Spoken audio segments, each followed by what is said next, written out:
Hello, this is the third week of our Lenten series posted on Wednesdays about a word from the Lord. And I am today the unknown pastor. Perhaps you remember long ago, there was a TV show called The Gong Show, and on it would be the unknown comic, and he would come out with a bag over his head, and nobody knew who he was or what he looked like. They only heard his corny jokes, such as, "I took my dog to the flea circus. He stole the show." Ha ha ha ha. Well, I'm doing this today because I want to continue to emphasize that you need a relationship with the Lord and not with pastors. I really want to emphasize that. The pastor is to serve you in pointing you to the Lord and helping you develop a relationship with the Lord, and not the relationship stopping with the pastor. So, I'm reaching for my notes here. I can't really see. So we're here today to do that. We're going to hear a little bit from the Psalms in particular. Psalms are not only a word to you from God, they are a word for you to speak yourself, to make them your own. And of the 150 Psalms, not one single one of them has to do with your relationship with the pastor, unless we want to take a look at two different passages from the scripture, in particular, maybe the best known Psalm of all, Psalm 23. You know it as, "The Lord is my shepherd." But we have somebody here who's able to shed a little light on really what that means by reading this in Spanish, because you will hear something in Spanish on Psalm 23, verse 1, that may surprise you.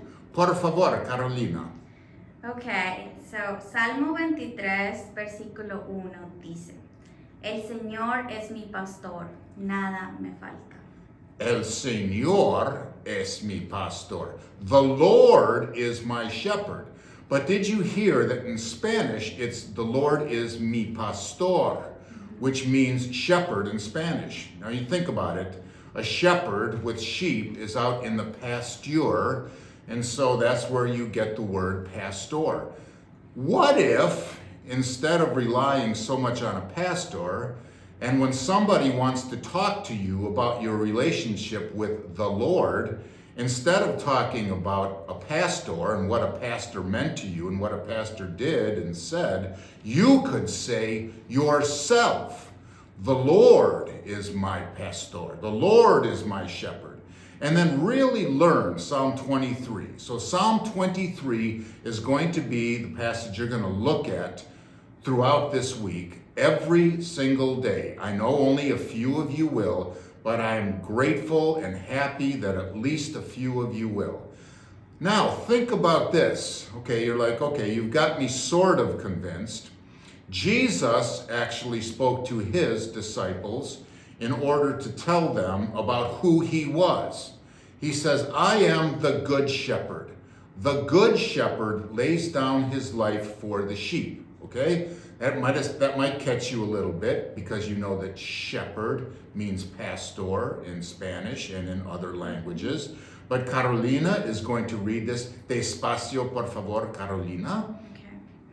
John 10, versículo 11. Jesús dijo, "Yo soy el buen pastor. El buen pastor da su vida en sacrificio por las ovejas." See, the good shepherd lays down his life for the sheep. The good pastor, el buen pastor. So you're going to start this week to think about not me, because I'm unknown. You don't know who I am. I have nothing to do with anything. I'm just a man in a bag who's speaking and pointing you not to myself, but to the Lord, who is your pastor, your shepherd, to develop a relationship with the Lord. I remember when cell phones first came out, they were just those little flip ones, and maybe not even that yet. That was an advancement as time passed. People were like, well, maybe we need to get our pastor a cell phone so that when we have any problems, we can call our pastor. And I looked at them and said, oh, well, that's possible. But what if instead of buying me a cell phone, we work on teaching you and you learning how to pray directly to God? Because I'm no match for God. I'm a poor substitute. El Señor es su pastor. The Lord is your shepherd.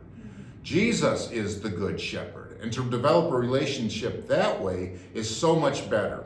So you're going to take a look at Psalm 23 this week. That's all you're going to do. And they're your words, okay? It's not a word from God to you this week. Imagine this psalm as being your words, because I know we have difficulty expressing our faith. It's blatantly obvious to me.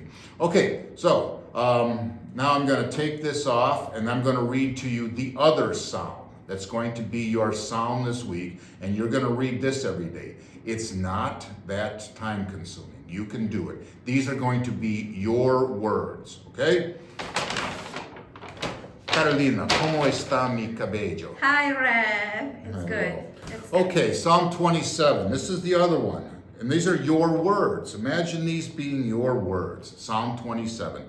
The Lord is my light and my salvation. Whom shall I fear? The Lord is the stronghold of my life. Of whom shall I be afraid? When evildoers assail me to devour my flesh, my adversaries and foes, they shall stumble and fall.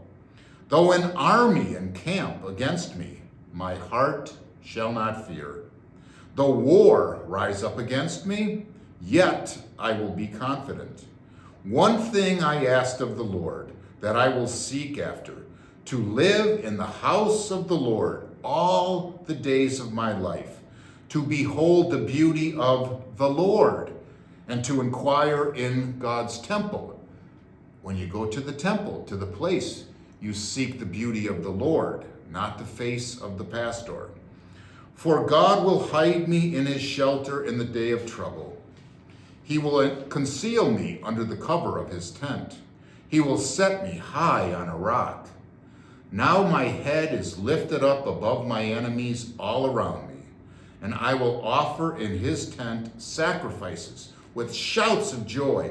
I will sing and make melody to the Lord. Hear, O Lord, when I cry out. Be gracious to me and answer me.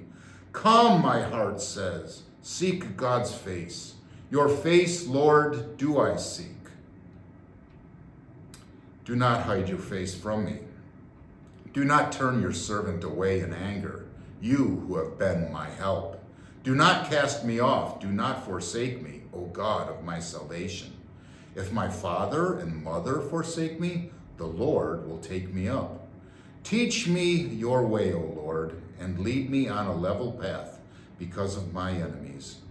Do not give me up to the will of my adversaries, for false witnesses have risen against me, and they are breathing out violence. I believe that I shall see the goodness of the Lord in the land of the living. Wait for the Lord, be strong, and let your heart take courage. Wait for the Lord. That's your psalm this week, in addition to Psalm 27. That's all I have for you today, but that's all you need. Ponder those psalms as your own every day. And maybe in the process, you develop a way to express your faith through these psalms. See you next week.